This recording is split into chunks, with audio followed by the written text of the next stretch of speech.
Viewership on television is down for the league, and there are many factors that are believed to contribute to that. NBA ratings are tanking at an all-time low. Despite the inclusion of the NBA Cup in-season tournament as a means to spice up the league and spur more competition in the league, viewership of the NBA games saw a whopping 53% decline in 2024. Could it be as a result of nepotism, too many threes, load management, gatekeeping by the older players, or bad officiating? This has led many sports fans across the country to ask if interest in American men's basketball is fading, especially in a year when the WNBA recorded one of its best years in ratings and attendance. Stick around as we take an in-depth look at the NBA ratings decline, the reasons for this decline, and the solution.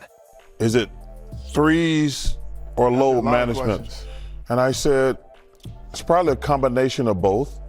I don't think guys want to, number one, guys are making a lot of money and don't want to play back-to-back games. That's going to turn the average fan off. But if you're just going to come out and have a three-point shooting contest every night, don't you think that's coaching style too, though? The NBA viewership ratings have been struggling for years. Gen Z isn't tuning in the way previous generations would gather around TV sets on Sundays and during All-Star weekends. We can blame it on the advent of advanced technology, which has helped the newer generation catch game highlights on YouTube, Instagram, or TikTok instead of sitting through the whole match. But the truth is, the NBA is just not the same anymore. There has to be something seriously wrong for the viewership ratings to fall a whopping 53%. The All-Star Game this season saw one of its lowest viewership ratings in the history of the NBA. And it wasn't just the viewership that was down. NBA legends such as Charles Barkley and Larry Bird have voiced their opinions on the reduced quality of the All-Star Game. The All-Star Game lacks competition now. It has become an over-glorified pickup game. The players aren't even trying anymore. We're seeing games with zero defense and nothing but a dunk fest with no real effort. The fans want more seriousness and intensity, not a glorified practice season.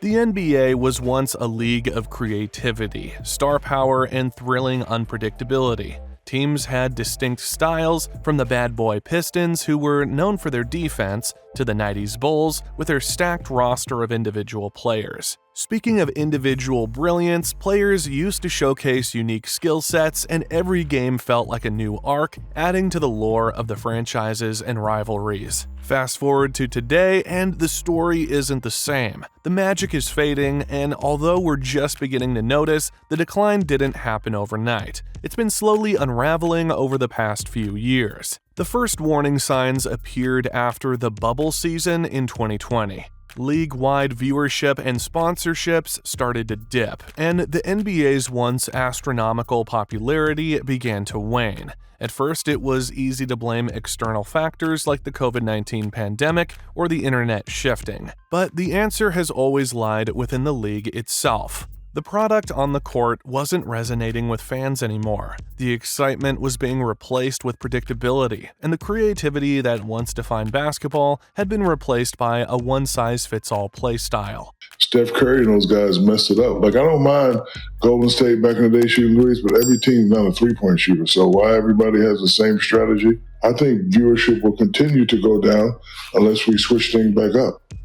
NBA legends like Shaquille O'Neal and Larry Bird have blamed the three pandemic as one of the reasons the NBA is dying. Every player wants to be Steph Curry. Every team is running similar plays, dribble handoffs, constant switches, and an over-reliance on pick-and-roll schemes. Gone are the days when teams had signature styles. Now it feels like watching the same game on repeat no matter which teams are playing. And while Steph Curry revolutionized the game with his shooting, the league's focus on three-pointers has turned diversity in play into a casualty. Whether you're 5'10 or 7'4, you're expected to play the same offensive game, attempting to sink threes from deep.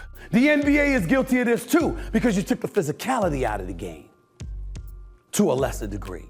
But the problem doesn't just end with offensive play. Defensive basketball has taken the biggest blow. Defense used to be the cornerstone of the NBA's appeal, but today it is completely curved to the side. Defense used to be an art form, but now the new era favors offensive play to an almost absurd degree, and genuine defensive efforts are often punished. Flopping for fouls has become a skill in the NBA, and watching players pretend to be fouled more convincingly than they play defense has left fans frustrated. So, who's to blame for this decline? There is a long list of people that we can blame, starting from the NBA commissioner, Adam Silver, who has received a lot of criticism since he took over from David Stern for failing to address these issues head-on. The NBA media hasn't done much to help either, as they struggle to promote the league's next generation of stars effectively. And then there's the on-court playing style itself, which is now heavily reliant on three-point shooting and systemized strategies that leave little room for creativity. Together, these factors have alienated a fan base that once lived and breathed the game. The question now is, can the NBA turn this around? To do so, it needs to return to its roots, encouraging creativity, embracing diverse playstyles, and restoring the balance between offense and defense. The talent is there, so the NBA has to highlight all of it and not just the same 4 or 5 names we are used to over and over again.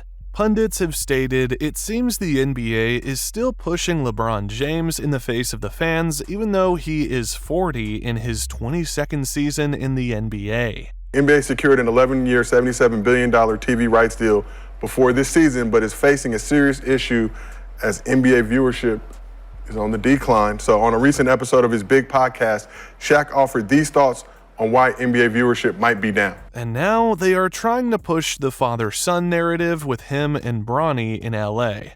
LeBron has been dominating headlines for 20 years, and while he's a legend, the next generation talents like Giannis, Luka Doncic, and Jokic all do amazing things season after season, but they lack the global crossover appeal of a Kobe or Shaq. Talk is less of even younger, newer players like Ja Morant or, say, Wemby. Fans who are under 18 and have never known the NBA outside of the LeBron James and Steph Curry era would probably think it's great, and it's no surprise. The flashy offense, the endless three-pointers, and the high-scoring shootouts make this generation of basketball feel like the best basketball America has ever seen. But here's the thing, if you talk to fans who've watched the league evolve over the last 4, 5, or even 6 decades, they've seen Kobe go head-to-head with Tim Duncan year after year, Kevin Garnett lead the Celtics to championships, and witnessed Michael Jordan playing in Utah with the flu.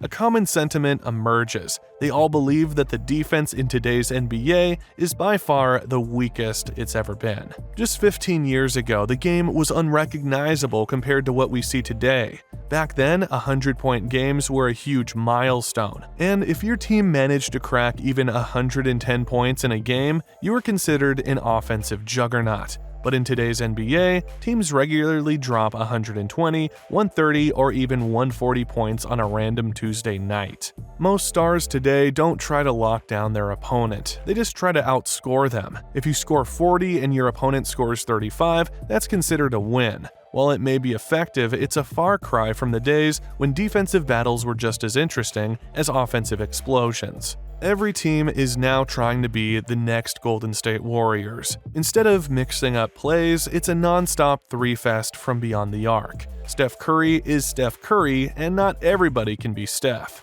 Curry made it cool, but watching 30 missed threes in a row isn't fun to watch week in and week out. It's almost as if dunks, mid-range shots, and post-ups are now a thing of the past. Another problem is the fatigue the players have been facing due to the introduction of the in-season tournament. I don't know if you can pinpoint a reason. I always go back to, if they don't care, I don't care. I think load management has turned people away. But instead of adding excitement, this change has watered everything down, with 82 regular season games, a play-in tournament, and a postseason that drags on forever. There are too many games and too few standout performances. The extra games have been having players overworked and sitting out for load management, making these games even less interesting for viewers. These fans pay for tickets with their hard-earned money, and they don't get to see their favorite stars because they are being rested. Fans are now complaining that the NBA and American sports media are forcing irrelevant, big-name games on them. National fans are tired of watching the same tired franchises, regardless of how good or bad they're playing. Why is it that you seem oblivious to it when it comes to missing games, but you're sitting on the bench in street clothes? Some of them, not most, not all, but some of them looking like male models, having a smile on your face when a paying customer came there to watch you play and found out after they got there that you couldn't play. They didn't know in advance. No matter how bad the Lakers are, the NBA still tries to force the LeBron and Bronny fairy tale on the fans when a team like the Cleveland Cavaliers is playing exceptional basketball, leading the NBA with one of the best records in franchise history. Fans want to watch them and not a struggling Warriors or Lakers team. Put on a game that we care about that has high stakes. Some have even advocated for more excitement in the league with the introduction of a 4-point line or a 3-point dunk to make the game more interesting. What do you think can be done to save the NBA? Let us know your thoughts in the comments below. Don't forget to like and subscribe for more.